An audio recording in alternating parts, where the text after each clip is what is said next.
are still trying to plead with them to be sensible, to be humane, and to release those hostages that are in there. After the deadline, we will kill everybody here, all the hostages.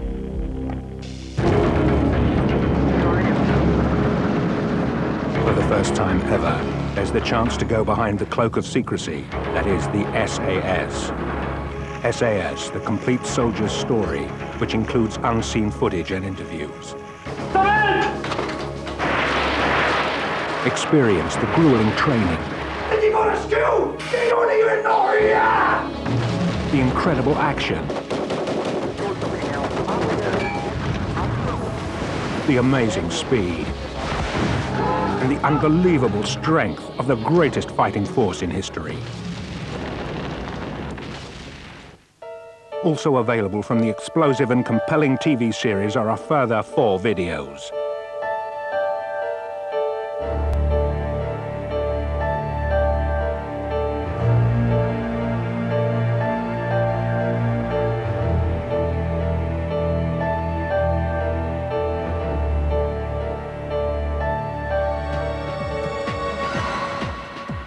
They always say, luck shines on the brave.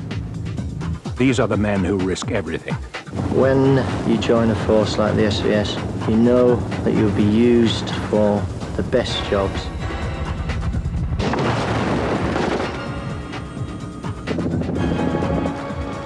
Get the SAS's side of the story. Get the videos and get viewing.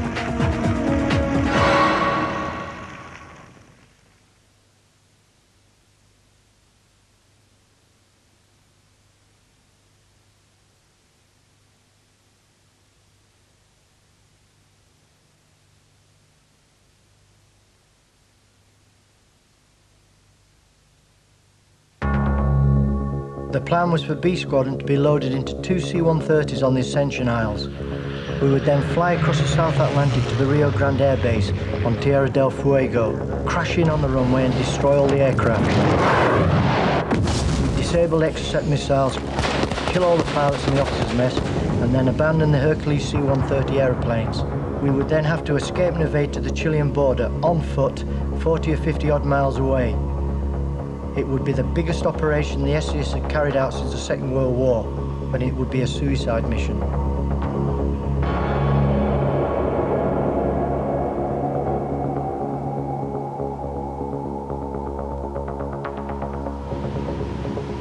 On the 2nd of April 1982, Argentina invaded the Falkland Islands. 3 SAS squadrons were deployed, each given a specific task. My squadron, B Squadron, began examining options to attack an airbase on mainland Argentina and to destroy the jets which were to threaten the task force.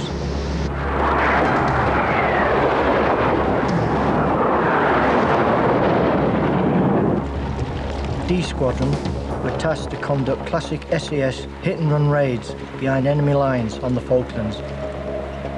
G Squadron were to form the reconnaissance team, gathering the intelligence urgently needed to help plan the recapture of the islands. In one of the most daring SAS operations of the war, 10 4-man patrols were covertly inserted onto the islands 3 full weeks before the British landings. They were on their own. The main British forces were still on the Ascension Isles, 3,500 miles away. It was early hours of the morning when we left Hermes. The journey was about 150 miles and my patrol were landed by helicopter 20 odd miles away from our observation post. It took us about 5 nights to reach it over difficult and very exposed terrain.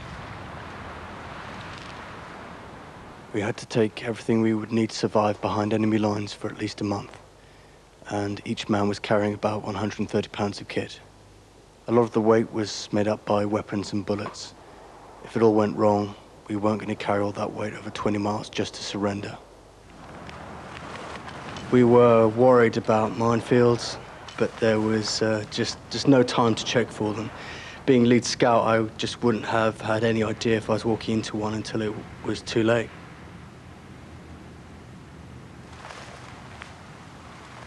We'd be moving for most of the night, and before daybreak we'd make a slit trench and then disappear for the rest of the daylight.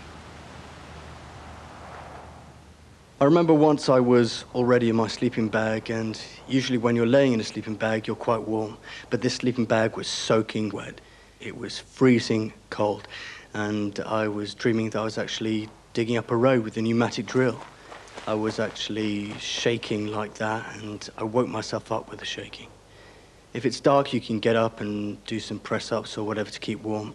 But in the daylight, you've just got to wiggle your toes, wiggle your hands, and so on. Just tense yourself up every now and again so that you can get the blood flowing through the veins. Our feet were in pretty shit state. Some of us had trench foot, and I still haven't regained all the feeling in my toes.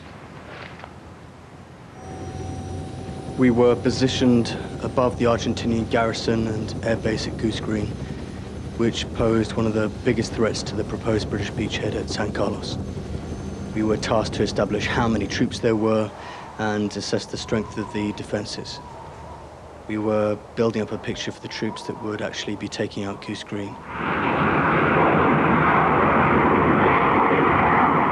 In order to get into the best position, it was necessary for us to set up our observation post under the main flight route for the Picaras, Chinooks and Hueys all flying around. So it was quite difficult sometimes lying in these shell scrapes when these aircraft were using this hilltop as a navigational aid. They came so low that sometimes you'd just be choking on the exhaust fumes.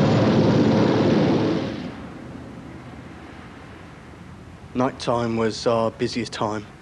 We'd send off our situation reports by Morse back to Hermes, where they were logging all the information that was sent to them from all of our 10 patrols, building the big picture.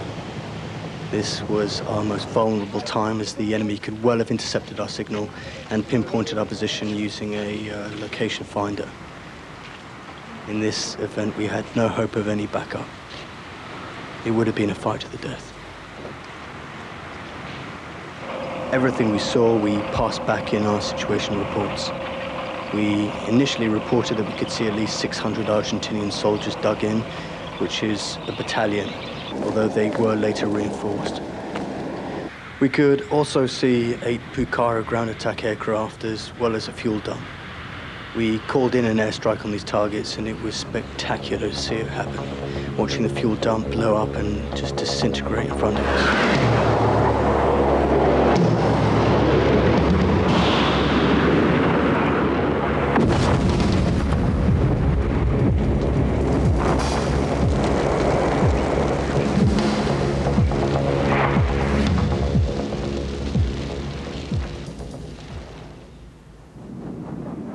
There was one time at night when we heard this Argentinian helicopter really loaded down with men, flying from Port Stanley to reinforce Goose Green. It was flying so low and so slowly it would have been easy to shoot it out of the sky. But that would have risked giving away our position, and we couldn't take the risk. Our fight was with our eyes and ears. The patrol moved out several nights before Tupar arrived to attack Darwin and Goose Green. By this time, reinforcements had swelled the Argentinian garrison to 1,300 men. Outnumbered 3-1, Tupara recaptured the settlement against overwhelming odds in one of the most bitterly fought battles of the war.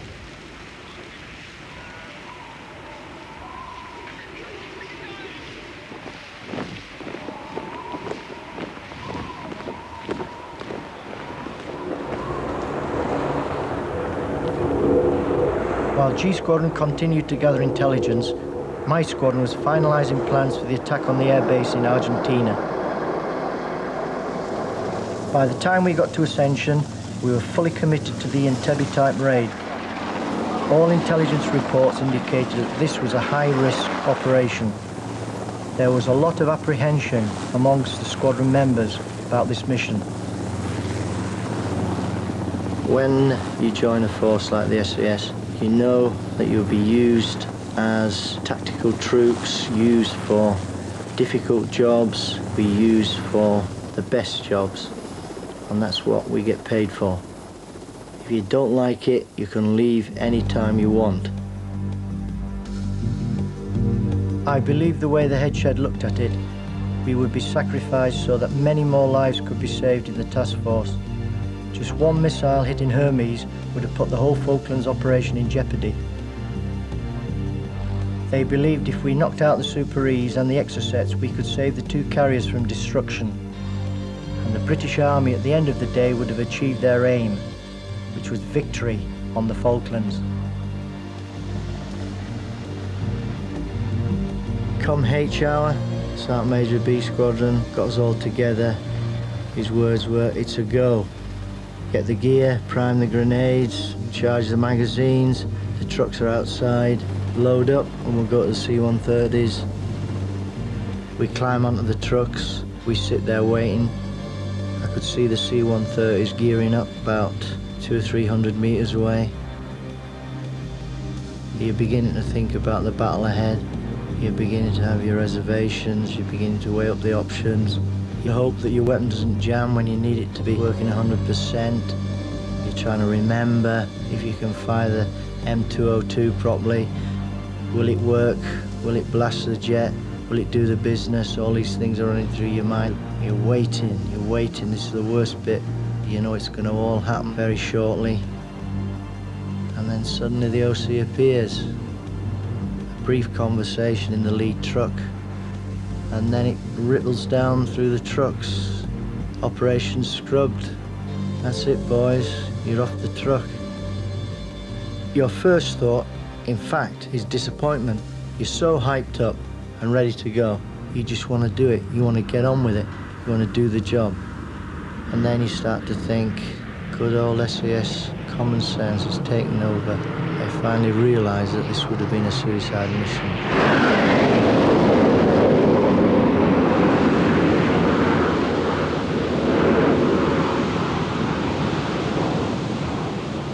Instead of sending the entire squadron in the C-130, the new option was to send in an 8-man team by helicopter.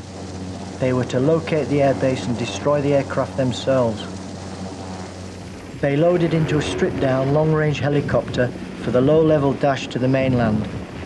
If there was any problem with locating the drop-off point, they were to be flown onto the border with Chile and to conduct the mission from there. It was a one-way flight. The helicopter crew were briefed to ditch the chopper in Chile and initiate the explosives that had been packed into the chopper floor. As they approached the mainland, the handheld radar warning device suddenly began to ping, warning the patrol and the pilot that a hostile radar had locked on. It now pinged continuously. It was agreed that the mission should continue. They made an attempt to find the first drop-off position, nearly crashing into the side of a hill, until they found a valley where they could fly up undercover, land the chopper, and do a PNG sweep of the area, looking for the drop-off point. By this time, the chopper was drastically short of fuel. There could be no more map recce's of the area, or else they wouldn't reach the ditching point in Chile.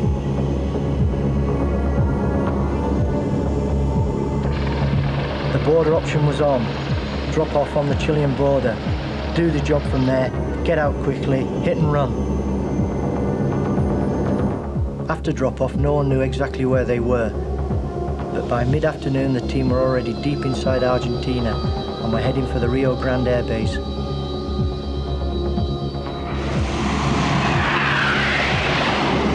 They sent their first radio message back to Hereford, informing base that they were in enemy territory. The Eagle has landed.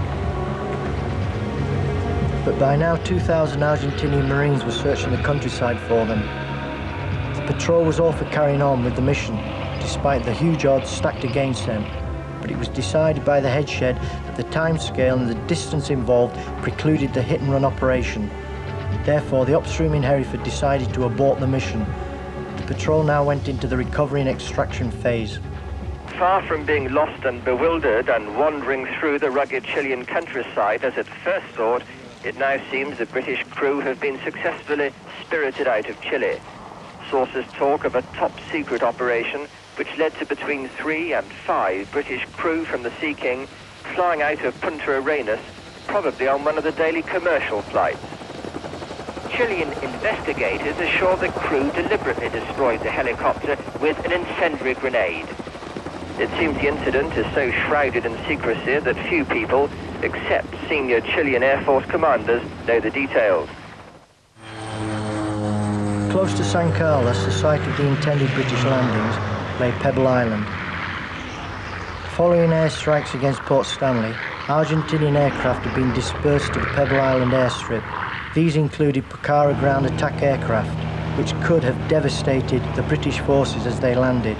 The threat had to be removed, the aircraft had to be destroyed, and the job was handed over to D Squadron.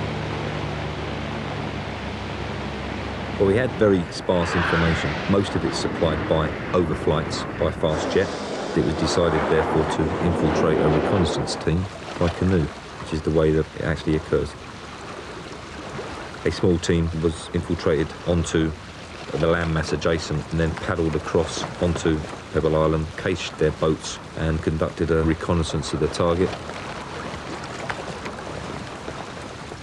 The team confirmed that there was settlement that was garrisoned by Argentinian forces, possibly up to 200 men, aircraft crews, maintenance crews, and 11 aircraft sitting on the airstrip uncamouflaged. So the assault team had explosive charges in standard charge form, and everybody carried their own personal weapons and as large a quantity as ammunition as they could carry. Well, we deployed from HMS Hermes, which had to come fairly close in so that the aircraft could be within range. We flew in very low level and were dropped off onto a predetermined helicopter landing site. We then moved off to conduct the assault.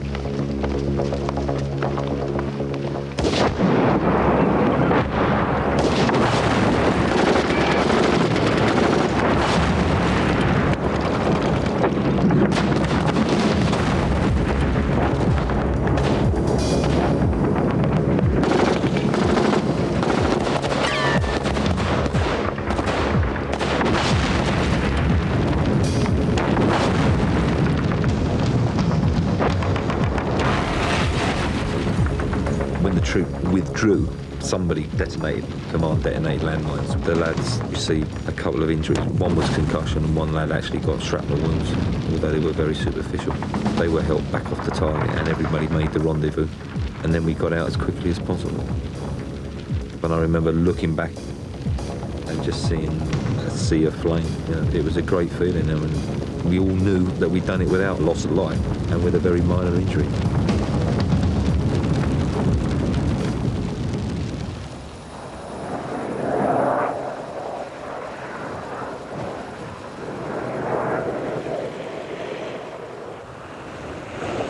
The diversionary raids were planned to create the impression that there was a large either airborne force or heliborne force arriving to take the interest away from the beach landings that were going to be conducted in San Carlos Sound.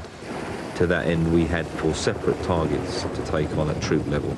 We deployed onto unwrecked helicopter landing sites.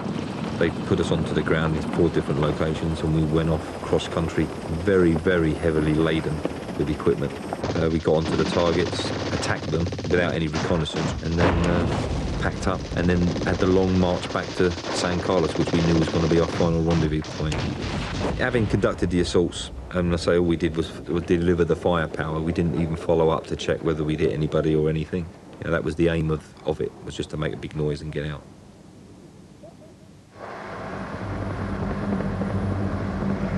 It was necessary for us to transfer from Hermes to the assault ships, and we deployed onto a HMS Intrepid, which was the marine carrier. And we do this by what they call cross-decking, which we got very good at. This means throwing everything on board an aircraft, getting on the aircraft, sitting on top of the kit, flying off to the next ship, unloading the aircraft, putting the stuff to bed as quickly as possible. It was like a helicopter ride. You know, you got on the helicopter, you transferred ship, you got off. You know, it was a habit. And then suddenly, literally the last lift of the squadron out was loaded with the remnants of mountain troop, squadron headquarters, and elements of G Squadron and attached personnel. Suddenly the red glow of the helicopter wasn't there anymore. That unfortunately, tragically, never made the ship and crash into the sea. Some people actually watched it happen, which was fairly horrific. Luckily enough, though, several of the guys managed to survive that, although the loss was horrendous. I don't believe since World War II we've ever had a loss like that in one go. And even more importantly, the hardest thing to come to terms was with that it was an accident. 20 very good men went to the bottom of the sea. The crash affected the whole regiment. Most of the lads who had assaulted the airstrip on Pebble Island went down in that chopper. There had been deaths before, but not like 20 guys all at once. It's usually 1 or 2 guys getting killed, but for 20 to be lost like that was just an unbelievable blow. No one was sure why the helicopter went down, but they think it hit an albatross. If they'd been killed in an ambush or something like that, okay, it's still a waste of life, but at least they would have died soldiering. It seemed a total waste for no apparent reason. They were good lads, and they'll never be forgotten. We were initially sent down from Ascension to the South Atlantic to reinforce D Squadron following the tragic helicopter crash. In order to get to the South Atlantic as quickly as possible, we had to parachute into the sea off the Falklands and rendezvous with HMS Andromeda. After many hours flying, we were given the orders, action stations, stand by. So we made our way to the tailgate. I was number 1 in the stick. Tailgate open, you clipped on. I could see HMS Andromeda below. Red on, green go. You launch yourself out into space and you get a severe buffeting by the slipstream of the aircraft. You plummet downwards, you can feel the jerk of the chute being deployed above you. Grab your lift webs to steer. You have to release your equipment, which is suspended by 2 hooks around your front.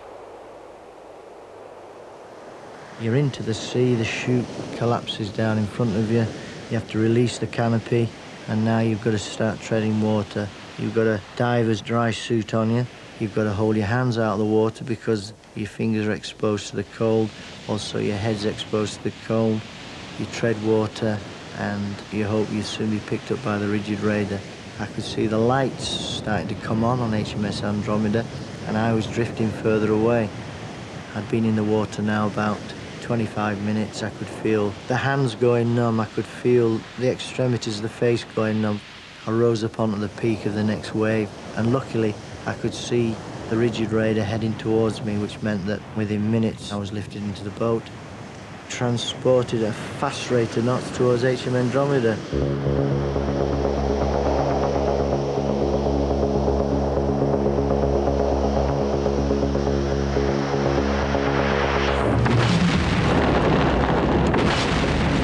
As the landings began, British ships were being sunk at the rate of almost 1 a day. The British task force faced the probability of losing one of the aircraft carriers, Hermes or Invincible, which would have jeopardized the entire British operation to recapture the Falklands.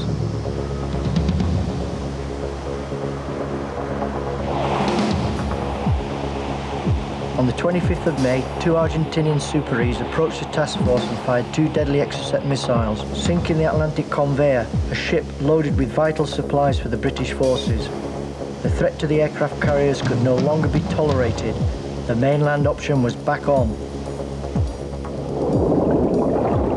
A small submarine had recently arrived in San Carlos Bay. It was small enough to avoid coastal defenses around the mainland of Tierra del Fuego. The mission was to travel in HMS Onyx, arrive offshore mainland Argentina, inflate rubber assault craft on the submarine casing. We would then load up all the ammunition, weapons, explosives, M202s, grenades, the full complement of war. The submarine would then submerge. We would float off and head to the beach and do a tactical landing. From the landing point, we'd make our way across country by foot to the airbase at Rio Grande. We'd set up an OP and assess the situation. We would then decide whether to bring the squadron in to do the job or whether it was feasible to do the job ourselves.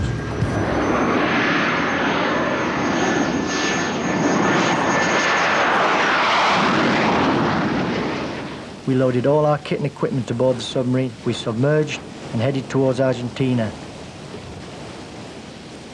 On the way, under cover of darkness, we practiced our float-off to perfection. We arrived undetected off the coast of Tierra del Fuego and sat on the ocean floor waiting for the green light. They always say, luck shines on the brave. If you've ever been in a big battle, like I have, certain things happen to get you off the hook, things that are unexplainable.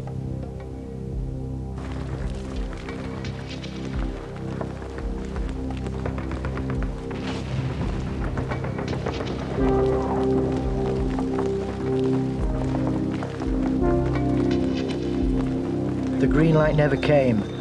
The submarine commander, after 5 days on the ocean floor, received the now famous signal, "White flags are flying in Stanley."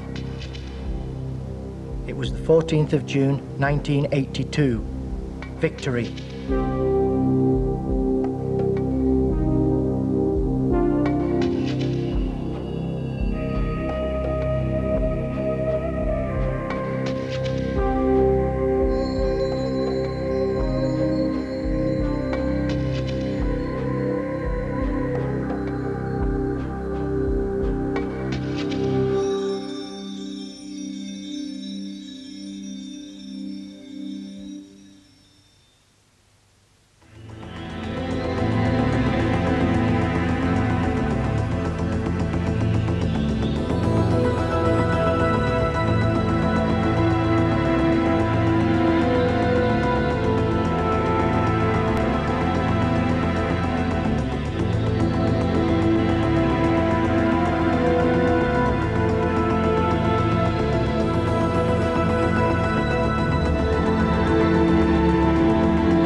Mr. Major used his first speech at the United Nations to announce Britain's intention to enter the war on drugs in Colombia.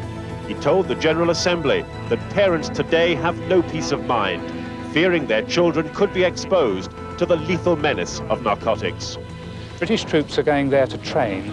The violence is directed by the drug barons against us and against our children. And we think it is entirely proper to help the Colombians. We have no intention of abandoning them to deal with that problem on their own. April '89, the SAS go in.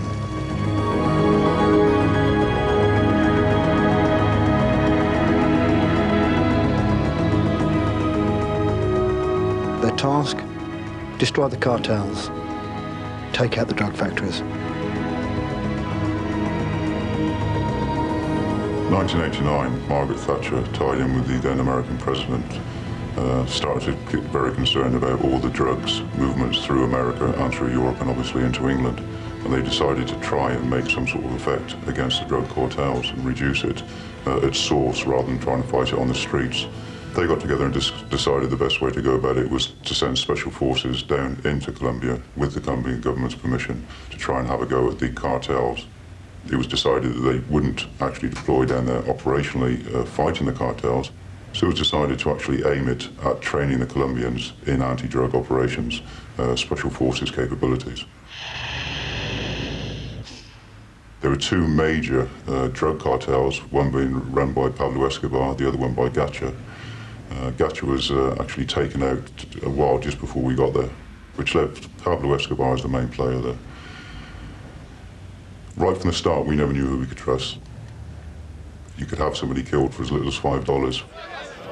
This is the most violent of cities. There's a killing here every 3 hours, some committed by these motorcycle gangs who work on retainers for the cartel. After we'd been there a while, we were to find out that there was a price on our heads of at least $25,000. Escobar's farm was literally a paradise. He made himself a paradise there. But he was very security conscious. He trusted very few people. He knew that people were constantly after him, his own people as well as the government or terrorist groups. I don't believe he had any sort of character about him at all, apart from being a ruthless thug. You know, he was ruthless. If he wanted somebody dead, he'd have him dead. At the end of the day, they are killers. They've got in their position by killing people, and they're using money and drugs to influence all sorts of different operations, and they're trying to make themselves look respectable out of this. And those people deserve to be taken out and put away. In 1989, I was in Hereford, and I was between jobs at the time, and happened to be sitting in a public bar, thoroughly depressed about the thought of not having any work. And through the door of the bar came a friend of mine, and he approached me about doing some work in South America. He told me that they actually wanted a person assassinated, and when I was told who it was, it immediately lifted my morale, and I had this feeling of sort of well-being that I could actually go away and do some work which was worthwhile. The job was to assassinate a drugs baron, the leading drugs baron in the world. His name was Pablo Escobar. And basically what we had to do was to go to South America, assault his house, which was called Hacienda Nápoles, and terminate him at his house. These men are hired to kill Colombia's most notorious drugs baron, Pablo Escobar. The operation started here in the Colombian city Cali. The 12 Britons hired by a Colombian known as the Don slipped quietly into town and moved into a remote estate just outside the city. We arrived in South America, and we were taken to a training area after a briefing. And I ran the men through a series of little tests, and just to see where the standard of training was.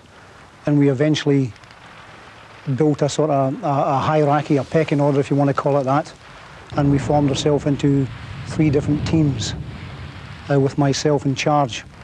This was to be their base, tucked away in a clearing in the jungle, a small wooden hut.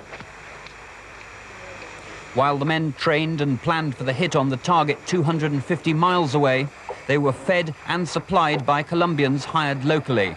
Fishing for food in the river was one way of testing their explosives and zeroing in the sights on armor-light rifles. By now, the armory was virtually complete. The men wore gloves to ensure there were no fingerprints on shell casings left behind. Next to arrive was the first of 2 helicopters to be used in the operation. By now, the second helicopter in Army colours had also arrived, and it was time to start rehearsals. The plan was to fly low over Escobar's estate, dropping 5 40-pound satchels of explosives on his house before the assault team landed and swept through, killing anybody who came in their way. The enemy forces on the target were approximately 81 men, of which 16 were with Pablo Escobar. You may think this a bit strange, you know, why would 12 men go and take on 80? But when you think of it, there was no group bigger than 12. And the fact is we were carrying enough ammunition on us to kill approximately 3,000 men. So when you balance it up, the firepower that we also had a helicopter gunship available. It balanced the whole thing out and made the whole plan feasible. So we got to the stage and we rehearsed and rehearsed and rehearsed. Action and casualties. What happens if a helicopter goes down? What happens if one of the men go down? What medical kit do we have available? What happens if the helicopter crashes? The whole thing was ironed out in the rehearsals that we did. And you know, I have been brought up in a school that luck is a combination of experience and skill. And the more skilled you are, the luckier you'll be. They were now waiting for the intelligence report to come through that the drugs baron was at home. On June the 4th, the message came through, and loaded to the hilt, they left to kill their target. But as the team flew low over the mountains towards their first refueling stop, the weather closed in. The helicopters were separated, and the second one crashed into a mountainside.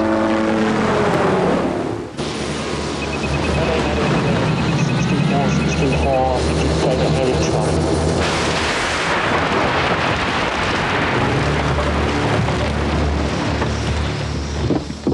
When we hit the ground, the chopper turned over, and the blades of the chopper were still turning.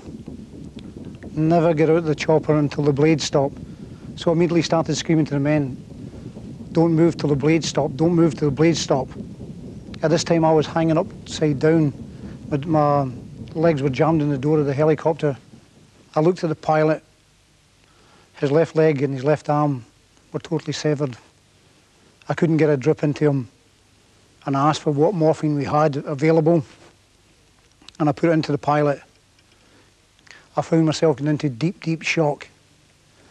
There was no needles left for the medical packs, and the drips were thrown all over the place. I eventually found a drip. I couldn't put it into myself, so I actually broke the top, and I started actually drinking the drip and squeezing a litre of fluid into myself to try and stem the shock. I was extremely dizzy, and then it was then that I realised the extent of the injuries I had. I'd broken 4 ribs at the front, broken 4 at the back, and some old parachute injuries that I had were actually aggravated. I went into a state of collapse, and one of the men pulled me onto a little ledge, and he left me there. And as the group walked out, one of the men asked me if I wanted his Uzi. He was the Colombian interpreter.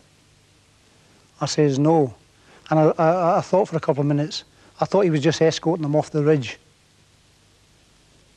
And the group went away, and I was left on my own on the ridge. I'd broken one of the rules of survival. I should have made someone stay with me. I couldn't get contact with the men, being as that they'd taken the radio with them to signal to the helicopter.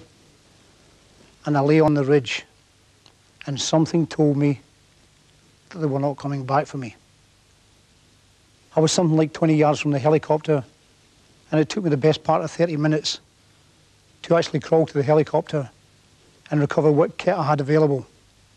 By this time, the pilot had died. I managed to get some shell dressings, salvage some drips. I found a can of beans and a couple of packets of biscuits and some explosives. I moved onto the ridge, and I settled myself down. I tore open the shell dressings, and I put them inside my jacket to give me some insulation. And I lay there on the ledge for the rest of that night.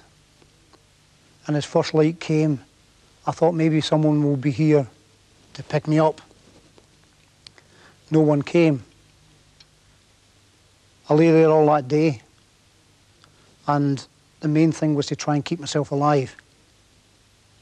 On the second day, I had no sense of time. I didn't know what time it was. I was totally disorientated, and all I could do was claw back what training I had, what had actually been punched into me by people, and the main thing was to stay alive. But all I had to draw on was training. What had I been told, how had I been trained beforehand, how had it been put across to me by my instructors. And can I tell you, when you're in that situation, it actually gets through to you. I drew on advice from people unknown. I drew on the fact that I'd spoken to prisoners of war and people who'd escaped, and how they managed to survive in adverse conditions.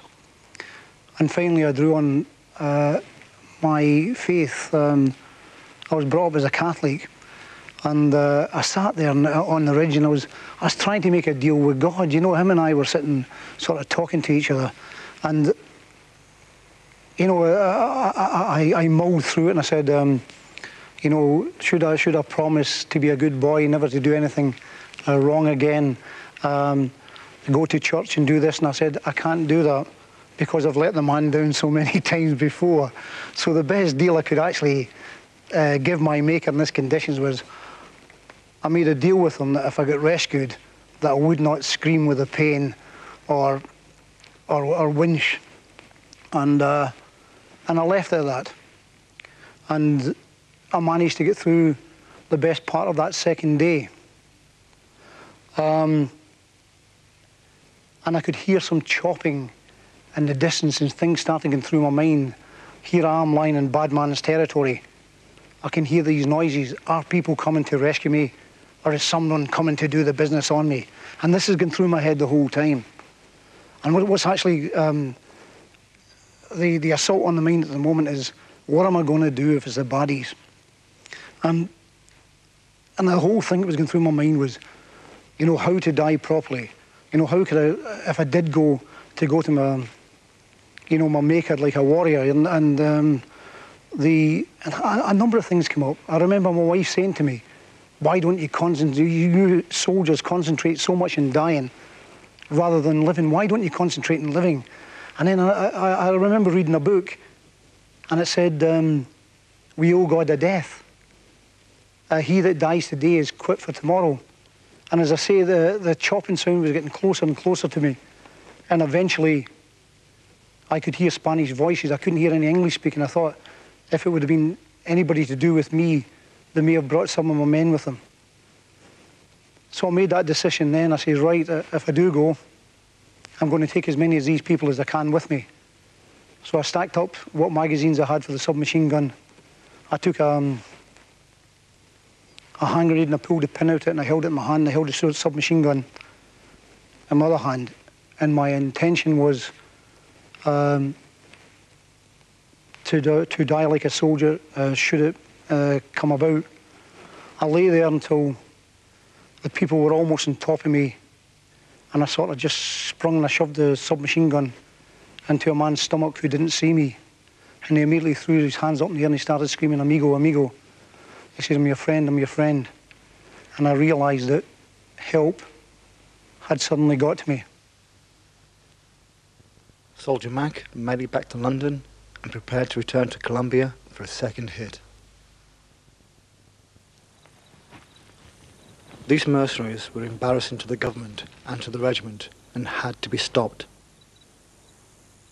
No one would like to think they was operating in a theatre of operations where perhaps former colleagues were also operating and it could be a threat to them or a potential threat.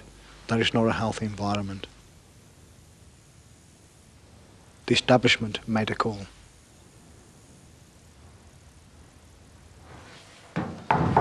I met them at the top of the stairs.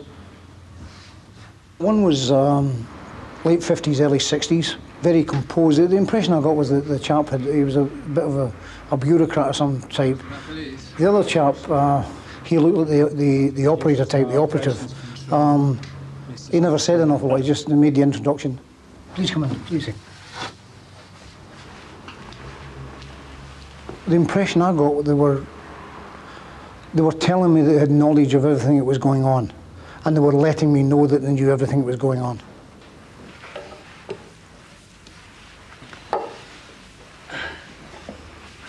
Now, Peter, our sources tell us that you've just come back from a trip from Colombia. Now, who authorised this trip? No one. What do you mean no one? So you went all the way to Colombia? Yes, I did, yeah. Under your own steam, under your own heading? Under my own steam. For what purpose? I went to try and pick up on the job I was doing before, and what job was that? I think you know what it was. I may know what it is, but I want you to tell me. That's what I'm asking you. I felt I was being spoken to like a naughty boy. Well, I was out there, and I think you know what it was. And if you didn't know what it was, there's something wrong, because we informed the Americans what was actually going on. You informed the Americans? Yes, we did. You felt it necessary to inform the Americans, but you didn't feel it necessary to inform Her Majesty's government? You were informed by the Americans, I know for a fact you were. Why? So, exactly. We never actually thought of the British government at the time, in that we felt it was not in their sphere. So consequently, we informed sources in Washington, and the word we got back from was get on with the job, get it done, and get it quickly and get out. Now, I can assure you now, Peter, that it's only by good luck and good fortune that you've returned from this trip. Because if we had our way, you would certainly not be coming back, and you wouldn't have come back, and you'd have been buried in some bog out in the middle of the jungle, and that would have been the end of the story as far as we were concerned. What are you actually saying? What am I saying? Yeah. Well, do you want me to really split it out for you? Yeah. Okay, well, we were going to take you out. Who? It doesn't matter who. You know you don't ask who. And how? What? Well, there's only one way you can take people out, isn't there? And if we say we didn't want you to come back and we're going to take you out, that doesn't actually mean we're going to take you out for a walk, does it? It means we're going to take you out permanently. And permanently means permanently. One of the things they kept saying, did you know you were going to be shot down on the way back from the target? And they assumed that I hadn't catered for that type of thing happening to us, and in actual fact we had. I don't think they gave us credit for actually thinking that this type of thing could happen, because you take out the body and the guys who've taken out the bodies are taken out and everything's all clean at the end of it. For them to assume that we didn't actually plan for that, I felt they didn't give us credit where it was due. Look, I think you'd have been the same person that's been here congratulating me. Had the helicopter had been flying in and made it to a target, I crashed on the way to the target. The same people, the establishment, you would have come here and shook my hand and saying, good job, old boy, and whatnot. Well, that's probably right. But the answer is you've been warned. You've been warned. So, as far as I'm concerned, that's the end of the subject. But be rest assured, we'll be looking at you. So I would suggest that you modify the way you do things. Yeah, okay. And I would suggest you perhaps adhere to those rules in future. Okay, thank you. Thank you. There were certain conversations going on in Hereford that Peter McAleish was operating in a mercenary capacity in Colombia. He wasn't quite sure exactly what he was doing. It was loosely discussed that perhaps at some stage we may have to take him out, or we would come up against people that he had trained. None of us were happy about that. None of the people that was operating were happy about that. This was one of our own people, but we did not know exactly what he was involved in. But we have no doubt that the government knew at all times what he was involved in.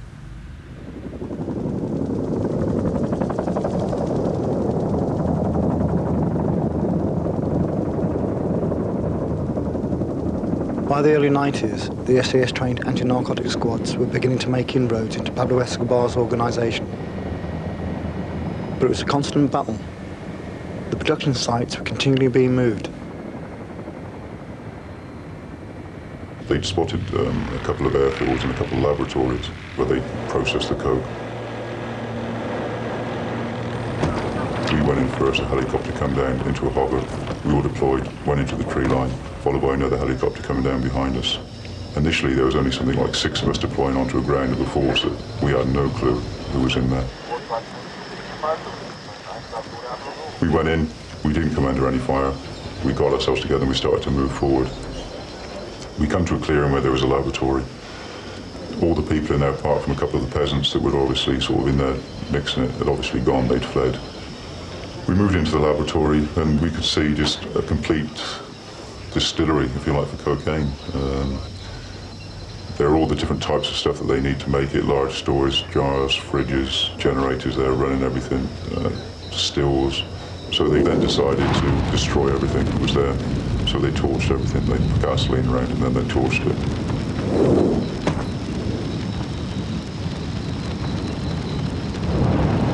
Despite these successes, Escobar could never be found. Whenever we got close, he would just disappear. And when the operations I was talking about, when they were actually after Pablo Escobar, they deployed some of the troops we had trained in a number of small 4-ton pickup vehicles. And they put too many people in the vehicles, and they blew the vehicle up, scattering something in the region of 30 to 40 people. And then the drug cartels actually come out of hiding, went round, selected the officers and shot them all in the head. Despite these setbacks, the training continued. We were literally taking them from scratch, teaching them how to use their weapons that they already had. We were teaching them all the different field craft they would need to know, and working all the way up through that type of scenario to working as a company, so they could move in support of each other with good communications, good command and control, and work against the cartels using offensive tactics. Chaotic scenes at the funeral service for Pablo Escobar, drug trafficker, billionaire, killer, but a hero to thousands in his home city of Medellin. The guns that surrounded him in life surrounded him in death, though brandished now by the military that hunted and shot him. Escobar, who had the blood of hundreds on his hands, died almost defenseless, trying to escape across a rooftop. He'd been shot repeatedly by troops who had surrounded the 2-story house. The authorities say they tracked him with electronic equipment, programmed to recognize his voice on the telephone. The Colombian president says the killing is a massive step towards ending the drug trade. We knew we could have an impact if we could get it right. It took us a few years to get it right, but we did get it right. There is no doubt that the operations that took place there from ourselves did have an effect on the drug cartels. That we reduced the flow of cocaine from Colombia. The people we trained had a direct effect on the drugs war, and there's no doubt about that. It's only the SAS that could have provided that training for them.